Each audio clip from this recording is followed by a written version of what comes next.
फंसे हुए हैं। यहाँ छुपे हुए बताए जा रहे थे, वहां फंसे हुए बताए जा रहे हैं। जो धर्म के नाम पर उधार बैठे थे, उन्हें अचानक एक सॉफ्ट टारगेट मिल गया। उनके लिए बीमारी विषय नहीं रहा, विषय धर्म हो गया। हम हिंदू मुसलमान होने से पहले एक सामान्य इंसान है, मनुष्य हैं। कोशिश करके देखिए, सचमुच दोस्तों बहुत अच्छा लगेगा। मुझे नहीं मालूम कि आप इंसानियत, भाईचारा, मोहब्बत, इश्क, इसके बिना कैसे जी लेते हैं।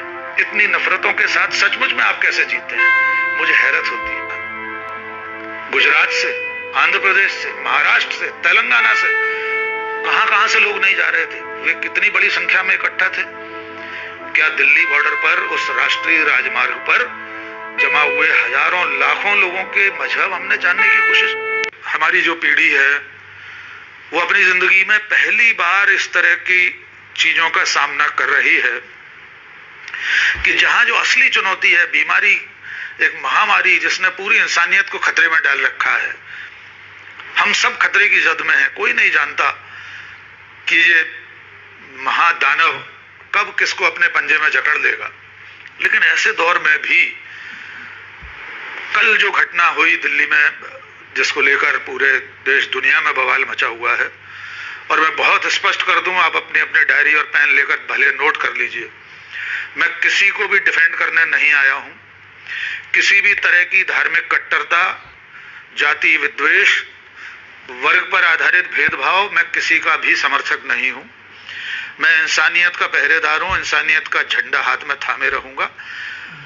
किसी भी एक के किए गए काम, उसकी गलतियों, उसके गुनाहों को बैलेंस करने के लिए भी दूसरों की बात नहीं रखी जाएगी, लेकिन दूसरी बातें सिर्फ जानकारी में लाने के लिए, आपको अपडेट करने के लिए जरूर रखी जाएंगी। तो नोट कर लीजिए, मैं आप सबको हाजिर नाजिर जानकर कह रहा हूं कि एक इंसान के नाते, सिर्फ मानव धर्म के नाते ही अपनी पूरी बात कहूंगा। मुझे किसी की जहालत, किसी की भी कट्टरता से मेरी कोई सहमति नहीं है। सबको अपने अपने विचार का, अपने विचार के पक्ष में खड़े रहने का, लिखने बोलने का अधिकार है। जैसा कि आज सुबह मुझे अवधेश पांडे, मेरे अनुज हैं, उन्होंने मुझे याद दिलाया कि गांधी जी का जो एकांतवादी दर्शन है वो ये कहता है कि सत्य के अनेक पहलू होते हैं और हर व्यक्ति सत्य के अपने वाले पहलू जिसे वो देख रहा होता है उसे ही सही समझता है। गांधी जी यह भी कहते हैं कि दूसरे के पक्ष को झूठा या गलत साबित करना भी शाब्दिक हिंसा है। तो मैं कदाचित किसी के भी उसके पहलू से देखे गए सत्य को नकारने का प्रयास नहीं करूंगा, और आप सब लोग भी मुझे ये अनुमति देंगे कि मैं सत्य के जिस पहलू को अपने कोण से देख पा रहा हूं, जहां मैं खड़ा हूं, जो जानकारियां कल से लेकर अब तक मैंने हासिल की हैं, उसके आधार पर अपनी बात रखूंगा। आप अपने अपने विचार के लिए स्वतंत्र हैं। तो दिल्ली में निजामुद्दीन की दरगाह के पास जो आलमी तबलीगी मरकज को लेकर जो बात हो रही है, तो मरकज पहले समझ लेते हैं। मरकज यानी मीटिंग, लोगों का मिलना जुलना, तबादला ख्याल के लिए, विचार विमर्श के लिए। वो कहीं भी हो सकता है, जिसे हम विचार गोष्ठी कहते हैं, परिसंवाद कहते हैं। तो एक तरह से ये जो मरकज है वहां पर, यहां पर अभी कोई मार्च में ही ये समागम नहीं चल रहा है, वहां साल भर ये बात होती है। पहले समझ लें उस बात को। साल भर देश दुनिया से लोग आते हैं, वहां पर धार्मिक चर्चाएं होती हैं और धर्म प्रचार प्रसार के लिए ही आते हैं। उसकी, उनके मजहब की जो बातें हैं, उसकी जो तालीम है, उसको एक दूसरे के साथ बांटते हैं और फिर वे धर्म प्रचारक देश दुनिया में निकल जाते हैं, जैसे बाकी धर्मों के लोग करते हैं। चाहे हिंदू हो, ईसाई हो, सिख हो, सब अलग अलग अपने अपने धर्मों की बात कहने के लिए स्वतंत्र हैं और वहां से जो सीख कर जाते हैं, समझ कर जाते हैं, उस बात को आगे बढ़ाते हैं। और ये आयोजन जो है मंत्रालय और गृह मंत्रालय के समन्वय के साथ होता है। ये एक अंतर्राष्ट्रीय आयोजन है, हर साल होता है, साल भर लोग आते रहते हैं और जाते रहते हैं। और इस बार भी 13 मार्च को हुआ और खत्म हो गया था। हम सब जानते हैं उसके बाद हालात लगातार हमारे यहाँ बिगड़ रहे थे। और एक बात और, जो लगातार जो कहा जा रहा है, हमारा मीडिया जिस तरह से हम और आपको बता रहा है कि वहां छुपे हुए थे लोग, पहली बात, वहां कोई छुपा हुआ नहीं। तब मैं बार बार स्पष्ट कर रहा हूं, जो गलतियां हैं, जो अपराध है, जो गुनाह वहां हुआ, उस पर भी बात करूंगा। लेकिन पहले आप ये समझ लीजिए, छुपा हुआ वहां कोई नहीं था। जितने लोग उसमें शामिल होने आए थे उन सबको बाकायदा भारत सरकार ने वीसा दिया था, सबकी लिस्टिंग थी। देश की राजधानी में कोई भी विदेशी नागरिक, न केवल देश की राजधानी में बल्कि मुल्क के किसी भी हिस्से में कोई विदेशी जाता है तो उसकी आमद बाकायदा दर्ज होती है संबंधित थाने में। और इसमें तो सिर्फ 50 फुट दूर सामने निजामुद्दीन थाना है, इस 5 मंजिल की इमारत के सामने, जिसे मरकज आप लोग कह रहे हैं, जो इमारत है जहां ये समागम हुआ, जो केंद्र है, जो सेंटर है, वो मात्र 50 फुट दूर सामने निजामुद्दीन थाने के है। आपने आज दिन भर तमाम सारे लोगों की पोस्ट पर पढ़ा होगा कि निजामुद्दीन थाने का पुलिस का हमला वहीं हुए थे, चाहे वे इंडोनेशिया के थे, मलेशिया के थे या दुनिया के दूसरे तमाम मुल्कों से जो लोग आए थे वे विधिवत बाकायदा आए हुए थे। उनकी सबके आने की जानकारी भारत सरकार के पास थी। विदेश मंत्रालय और गृह मंत्रालय को साल भर पहले से इनकी तारीखें सुनिश्चित होती हैं, कब किस दिन क्या होगा सब सरकार को मालूम होता है। तीसरी बात, जब इतना बड़ा जमावड़ा वहां पर था तो उसके बारे में सरकार को सारी जानकारी, उसी समय वहां के जो इंतजामिया के लोग थे उन्होंने एसएचओ को चिट्ठी दी, एसडीएम को चिट्ठी दी। वो चिट्ठी आप लोगों ने सोशल मीडिया पर देख ली होगी। मेरे पास अभी ऐसा कोई साधन नहीं कि मैं आपको दिखा सकूं। सील लगी हुई है थाने की उस पर बाकायदा कि 1500 लोगों को विदा कर दिया गया, शेष बचे 1000 से ऊपर लोग हैं, उन्हें यहां से निकालना है, जिसमें न केवल देश के लोग हैं बल्कि बाहर के भी लोग हैं। और उन्हें ले जाने के लिए चिट्ठी जो की भेजी गई कि पास जारी किए जाए, उसमें गाड़ियों के नंबर, ड्राइवर्स के नाम भी थे, लेकिन स्थानीय प्रशासन ने कोई अनुमति नहीं दी, उन्हें कोई पास जारी नहीं किए उनके वाहन के। और अंततः ये 1000-1200 लोग वहां रहे और उसमें से बीमार होना शुरू हो गए। और जो उससे पहले निकल चुके थे वे कश्मीर गए, कोई अंडमान गए, तेलंगाना गए, कुछ लोगों की मौत हो चुकी, हम सब जानते हैं। तो पहला बड़ा गुनाह, जब भारत सरकार लगातार आपको चेतावनी दे रही थी, 20 तारीख के बाद, फिर जनता कर्फ्यू के बाद, फिर देशबंदी के बाद, ये चिट्ठियां 24 और 25 को लिखी गई। ये इतना बड़ा मजमा वहां पर नहीं लगना चाहिए था, ये बहुत समय से विदा हो जाने चाहिए थे, इसमें कोई शक नहीं है।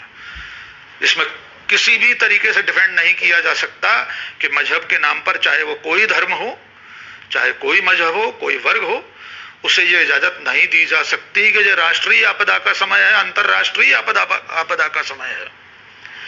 अब मुद्दे की बात पर आते हैं कि जैसे ये बीमार लोगों की जानकारी मिली, वहां पर पहले ही दिन 300-400 बता दिए गए पॉजिटिव। अभी 5 बजे दिल्ली के मुख्यमंत्री अरविंद केजरीवाल ने प्रेस कॉन्फ्रेंस में कहा 24 या 29 पॉजिटिव मिले हैं।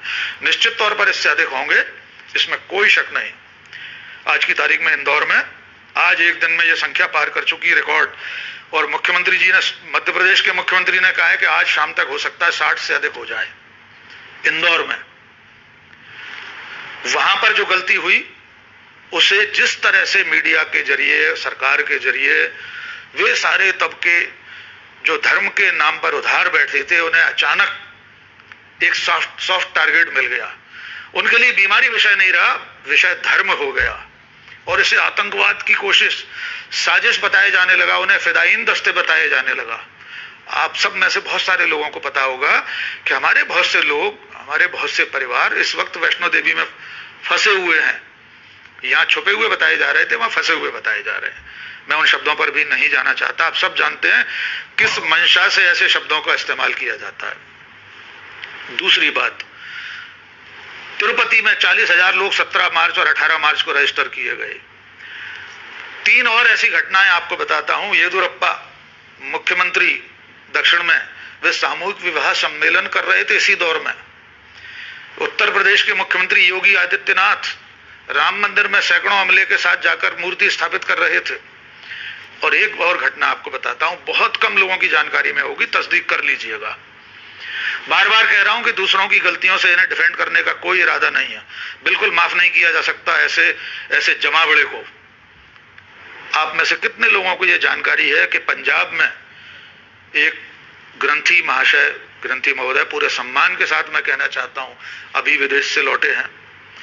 उन्होंने 20 गांवों का दौरा किया है, उनमें 29 लोग उन गांवों में कोरोना पॉजिटिव पाए गए हैं। 40,000 लोग, फिर से नोट कीजिए, ग्रंथी जी ने, परम श्रद्धेय ग्रंथी जी ने जिन 20 गांवों का दौरा किया था, वहां 29 लोग कोरोना पॉजिटिव पाए गए हैं। 40,000 लोग क्वारंटाइन में भेजे गए हैं, एकांतवास में भेजे गए हैं, पंजाब सरकार ने भेज दिए हैं। कितने लोग उस धर्म विशेष के खिलाफ ये अभियान चला रहे हैं, कितने लोग उन परम श्रद्धेय ग्रंथी जी को आतंकवाद की साजिश बता रहे हैं, कितने लोग ये कहना चाहते हैं कि उन 20 गांवों के लोगों में जो कोरोना फैलाया गया कि वो एक आतंकवाद की कोशिश थी, एक साजिश थी। मैं हाथ जोड़कर कहना चाहता हूं, न वो साजिश थी, न ये साजिश है।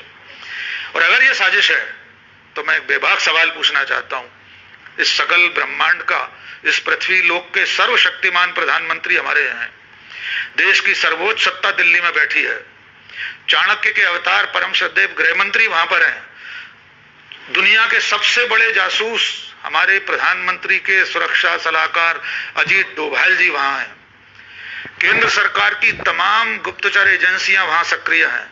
और आप सब जानते हैं संवेदनशील धार्मिक स्थल, चाहे वो निजामुद्दीन औलिया की दरगाह हो, चाहे और धार्मिक बड़े से बड़ा स्थान हो, स्वर्ण मंदिर ही क्यों ना हो, वहां हमेशा 24 घंटे 12 महीने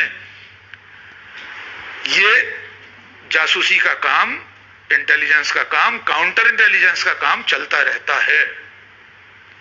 और जब इतने सारे लोग वहां मौजूद थे, और अगर वो कोई अंतर्राष्ट्रीय साजिश कर रहे हैं, कोई आतंकवादी साजिश कर रहे हैं, तो हमारी सरकार क्या कर रही थी?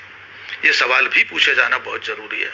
सरकार की नाकामी को ट्विस्ट करके आप एक धर्म विशेष के खिलाफ अगर ये अभियान चलाना चाहते हैं, तो मुझे दुख होता है कि हम इंसान होने के अपने इस जज्बे से कहीं दूर जा रहे हैं। हम क्यों एक धर्म विशेष से इतनी नफरत करते हैं? क्यों आपको एक टारगेट मिल गया कि आप असली लड़ाई इस बीमारी के साथ जो सरकार को करनी थी, और हम सब गलतियां कर रहे हैं, हम नागरिक कर्तव्य भी नहीं निभा रहे हैं। इंदौर की घटना, गुजरात में गरबा किया गया पब्लिक कर्फ्यू के दौरान, जनता कर्फ्यू के दौरान, क्या हम सब ने भी वो गलतियां नहीं की?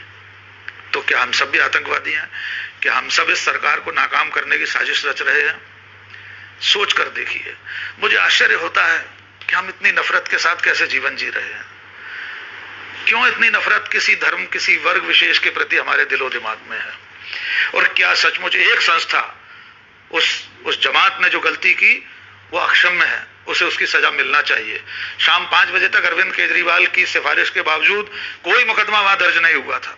मुकदमा दर्ज होना चाहिए, लेकिन क्या मुकदमा उस SHO, उस SDM के खिलाफ नहीं होना चाहिए जिसको लिखित में चिट्ठियां दी गई? और ये 2 चिट्ठियों की बात छोड़ दीजिए, लगातार जमात के लोग मौखिक संवाद कर रहे थे पुलिस और प्रशासन के साथ।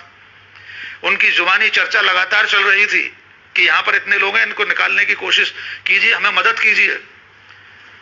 निश्चित तौर पर अब उन सबको आसान नहीं होगा। तो क्या हमने उन लोगों को ट्रैक किया था जब दुनिया इस खतरे की तरफ आपको आगाह कर रही थी, जो हवाई जहाजों से बैठकर आ रहे थे? वे सब जो लोग देश भर में फैल गए। आप जानते हैं केंद्रीय गृह सचिव ने राज्यों के प्रमुख सचिवों को लिखा है कि 15 लाख लोग जो जनवरी से अब तक हवाई यात्राओं से देश में आए हैं, उन्हें ट्रैक कीजिए, वे कहां गए हैं। आपको ये सिर्फ 1500 लोगों को ट्रैक करने में ड्रोन और इसकी मदद दिखाई दे रही है। वे 15 लाख लोग जो देश में पिछले 3 महीने में विदेशों से आए हैं, क्या उन्हें नहीं ढूंढेंगे? क्या उनके मजहब, थर्मल स्कैनर लगाते समय आपने नोट किए थे कि किस धर्म के लोग हैं वे? और एक और गंभीर बात, क्या आप जानते हैं कि हमारे देश के कितने सारे लोग इस धरती के कोने कोने में न जाने कितने देशों में फंसे ही हुए हैं? हमारे छात्र, विद्यार्थी, काम करने वाले लोग, IT के लोग पूरी दुनिया में काम कर रहे हैं जो भारत आना चाहते हैं। वे किन किन हालात में कहां हैं? क्या आपने कल्पना की कि अगर उन देशों में वहां के लोग, स्थानीय नागरिक, हमारे भारतीय छात्रों को, विद्यार्थियों को अगर ये कहने लगे कि ये साजिशन छुपे हुए हैं कहीं, क्योंकि वे निकल नहीं पा रहे हैं, विमान यात्राएं बंद हैं। आप सब जानते हैं कि देश में विमान यात्रा किस तारीख में बंद हुई, और उसके बाद ये सारे लोग जो विदेशों के भी थे इस जमात में, वे अपने अपने देश लौट ही नहीं सकते थे। तो अगर हिंदुस्तान के लोग जो दुनिया के तमाम मुल्कों में हैं, उनके साथ वहां के लोग, वहां के धर्म के लोग यही भाव रखने लगे, इस भाव से ये सोचने लगे कि ये हमारे देश में छुपे हुए कोरोना फैलाने के लिए, उनके साथ अगर ऐसा सलूक होने लगे तो क्या होगा? मैं सिर्फ इंसानियत का एक बहुत मामूली सा सिपाही हूं, मैं कोई बहुत महत्वपूर्ण व्यक्ति नहीं हूं कि मेरी हर बात आप सुने और माने। निश्चित तौर पर इसमें बहुत बड़ी गलती हुई है, उसे अपराध भी कहा जा सकता है, मानवता के प्रति अपराध हो सकता है, लेकिन उसे आतंकवाद बताना, एक धर्म के खिलाफ पूरा अभियान बना देना। कितने सोशल मीडिया के टूल्स हैं जिसमें यह बताया जा रहा है, मैं इंदौर की घटना से वाकिफ हूं कि वहां एक मोहल्ले में अधिकारियों के साथ बदसलूकी की गई, जांच करने गए। तो क्या आप वैसा ही ट्रोल भोपाल के उस पत्रकार साथी को करेंगे जिसके घर पर जब प्रशासन गया था तो न सैनिटाइज होने की अनुमति दे रहे थे वे पत्रकार साथी, न घर में घुसने दे रहे थे, और उसके बाद कलेक्टर भोपाल ने फोन किया और जब दबाव डाला गया तब वो कार्रवाई हुई और वे पत्रकार साथी मुख्यमंत्री तत्कालीन कमलनाथ की प्रेस कॉन्फ्रेंस में मौजूद थे। हम 250 पत्रकार वहां थे, मैं भी उस पत्रकार वार्ता में होने के कारण एकांतवास में बैठा हूं 14-13 दिन से, मुझे और अगले कई दिन और रहना है। तो क्या हमने उनका धर्म पूछा? हमारे कुछ और पत्रकार साथियों के दरवाजे पर वो बोर्ड लगाने भोपाल का प्रशासन गया था कि कोविड-19, और मैं सहमत हूं वे पत्रकार साथी उस प्रेस कॉन्फ्रेंस में नहीं थे। हमने वो वीडियो देखा है, उन्होंने बहुत दमदारी से और बिल्कुल दृढ़ता पूर्वक वो पोस्टर लगाने से इनकार कर दिया और उन्होंने ये मांग और की कि क्या कमलनाथ के दरवाजे पर, शिवराज सिंह चौहान जी के दरवाजे पर ये पोस्टर लगाया गया है? क्या हमने उनका धर्म जानने की कोशिश की है? जितने लोग सचमुच इस भारतवर्ष में पीड़ित अब तक हो चुके हैं, निश्चित तौर पर इस जमात से निकले हुए लोगों से भी अब ये फैलेगा। इसी दिल्ली की बात पर फिर से आता हूं। जिस वक्त इस इमारत में, मरकज में 1500-1200 जो भी संख्या थी, जो अभी अरविंद केजरीवाल ने बताई थी 5 बजे की प्रेस अपनी स्पीच में, उससे कितनी गुना ज्यादा संख्या में लोग दिल्ली के बॉर्डर पर आनंद विहार में, मैं लाखों कहूंगा, माफ कीजिए, अकेले दिल्ली से विस्थापन नहीं हो रहा था, गुजरात से, आंध्र प्रदेश से, महाराष्ट्र से, तेलंगाना से, कहां से लोग नहीं जा रहे थे, वे कितनी बड़ी संख्या में इकट्ठा थे। क्या दिल्ली बॉर्डर पर उस राष्ट्रीय राजमार्ग पर जमा हुए हजारों लाखों लोगों के मजहब हमने जानने की कोशिश की? क्या हम जानते हैं उन लाखों लोगों में से कितने लोगों को संक्रमण था? क्या वे अपने अपने गांव, अपने गृह ग्राम में पहुंचकर, अपने शहरों में पहुंचकर दूसरे लोगों को पीड़ित नहीं करेंगे? क्या हमने उनका मजहब जानने की कोशिश की? निश्चित तौर पर नहीं, और करना भी नहीं चाहिए। हम हिंदू मुसलमान होने से पहले एक सामान्य इंसान हैं, मनुष्य हैं। कोशिश करके देखिए, सचमुच दोस्तों बहुत अच्छा लगेगा। मुझे नहीं मालूम कि आप इंसानियत, भाईचारा, मोहब्बत, इश्क, इसके बिना कैसे जी लेते हैं। इतनी नफरतों के साथ सचमुच में आप कैसे जीते हैं, मुझे हैरत होती है। मुझे नहीं मालूम मेरी आज की साधारण सी बातचीत के बाद कितने लोग आप मुझे क्या क्या नहीं कहेंगे। मैं उन सबके उत्तर देने के लिए वैसे प्रस्तुत नहीं हूं, क्योंकि मैं किसी नफरत का उत्तर नहीं देना चाहता। मैं सच कहूं तो मिर्जा अतहर जिया के एक शेर के साथ अपनी बात खत्म करना चाहता हूं। मुझ में थोड़ी सी भी जगह नहीं नफरत के लिए, मुझ में थोड़ी सी भी जगह नहीं नफरत के लिए, मैं तो हर वक्त मोहब्बत से भरा रहता हूं। कोशिश कीजिए, एक बार सबको इंसान समझने की कोशिश कीजिए, इस नफरत से पार पाइए। कोई किसी भी धर्म का हो, इसे, इस बीमारी से लड़ते समय सिर्फ मनुष्य समझिए। हम नहीं जानते हम में से कितने लोगों तक इसका क्रूर पंजा पहुंचने वाला है। कोशिश कीजिए, जिंदगी जितनी बड़ी, जितनी बची है